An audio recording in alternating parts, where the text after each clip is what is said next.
สบายดีหมดทุกคนเนาะมื้อนี้พวกข้าจะมารีวิวเครื่องหน่อยหนึงเนาะพอดีสั่งมาได้3 ชุดเนาะคือเคส2ชุดแล้วก็อ่าTacticalชุดหนึ่งเนาะเดี๋ยวนี้ยังแต่3 ชุดเนี่ยเนาะใครที่ว่ายังบ่ได้ก็รีบจับจองได้เนาะเครื่องก็หมดไปเรื่อยๆเนาะเดี๋ยวนี้เครื่องก็บ่มีแล้วบ่มีคือแต่ก่อนแล้วเนาะ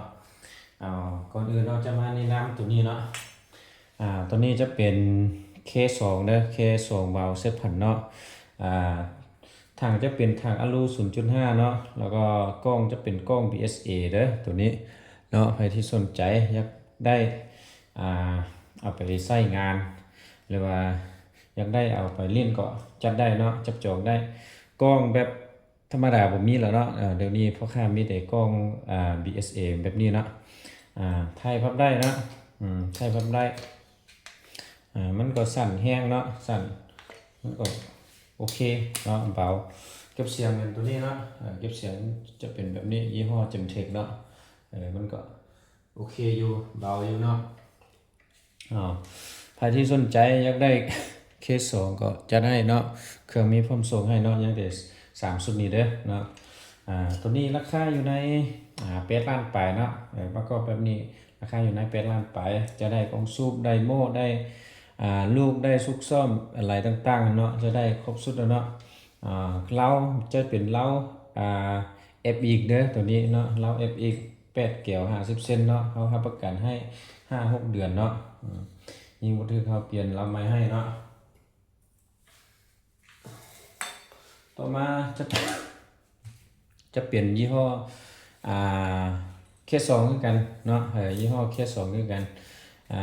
ตัวนี้จะเป็นทางคาร์บอนเนาะทางคาร์บอนกล้อง BSA นะตัวนี้จะต่างกับทางกับสุดนี้ก็คือกันเนาะต่างที่ทางเนาะคือกันเลยเนาะวาล์วเซตพัน2026คือกันเนาะคือเกตเซตพันเนาะ2026เนาะวาล์วจะเป็นวาล์วโรงงานเนาะจากโรงงานแป้นแหวนเลยเนาะตัวนี้บ่ต้องย่านเนาะว่าหลังจากการขายแล้วทางห้านเขาจะบ่รับประกันให้นี่บ่ต้องย่านเนาะเขาจะรับประกันว่าตัวใดที่บ่ดีบ่หรือว่ามันเพ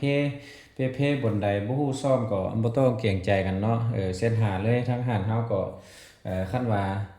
สะดวกก็สิสอนให้เนาะว่าแก้ไขแบบใดบ่หรือว่ามันแปลงแบบใดบ่เนาะทางห้านเฮาคันบ่ฮู้ก็บ่สังสิว่าเนาะแต่ว่าคันเฮาฮู้เฮาก็สิสอนให้เนาะ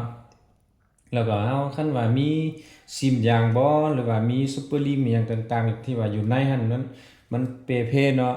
ทางห้านเฮาบ่มีก็บ่ซังสิเว้าเนาะแต่ห้านเฮามีเฮาก็สิส่งไปฟรีๆเลยเนาะสิฝากไปฟรีๆไปเปลี่ยนให้เนาะเฉพาะอย่างโอลิมอย่างต่างๆเนาะตัวนี้มันต้องเกรงใจกันเนาะแต่ว่าลูกค้าก็หลายเด้เนาะย้ำเนาะลูกค้าก็หลายเด้มีหลายคนเนาะเสร็จมาแล้วบ่ทันตอบก็บ่ต้องว่าผู้นี้ผู้นั้นมันคือว่าบ่ตอบแนวนี้แนวนั้นเนาะบ่ต้องคิดแนวนั้นเนาะเพราะว่ามีแต่ส่งข้อความเสียงให้เนาะแล้วก็คันเฮาทันแล้วก็หาเฮาทันแล้วสิเซ็นหาเนาะสิตอบให้คำตอบให้คำปรึกษาให้เนาะต่อมาจะเป็นตัวนี้จะเป็นตัว Tactical เนาะTactical ยังแต่สุดนี้เนาะไทยน้อยใครที่สนใจอยากเอาไปใช้งานก็โอเคเนาะตัวนี้จะเป็นเล้าน้อยเด้อเล้าโอล่าเนาะตัวนี้ราคาจะแพงเนาะตัวนี้นะใครที่สนใจอยากได้ก็ทักหาเนาะตัวนี้จะงามแฮงได้ที่คอ2026เลยเบาเซ็ตพัน8แหวนทางคาร์บอนเนาะ 0.5 กล้อง BSA ไทยน้อยเนาะคลิกมือจะน้อยเบาแฮงเนาะราคาครบสุดนี่มันจะอยู่ใน12ไปน้อยนึงเนาะใครที่สนใจอยากได้ก็ทักหาเนาะด่วนๆเนาะเครื่องก็มีพร้อมส่งให้เนาะมักแบบใดก็แคปจอส่งให้แล้วเนาะบ่ต้องย้านว่าบ่ถูกเนาะตัวนี้จะเป็นเหล้าโอล่าเนาะรับประกันให้เลยเนาะตัวนี้นี่เหล้าโอล่า40 เซน12 แก้วเนาะตัวนี้หายากเหล้าแบบนี้นะสนใจทางหาเนาะเบอร์9119177เนาะ91776197เนาะใครที่สนใจบอกใดก็แคปจอส่งให้แล้วเนาะเครื่องก็มีพร้อมส่งให้เนาะมีเก็บไปทางให้เด้เนาะขอขอบใจ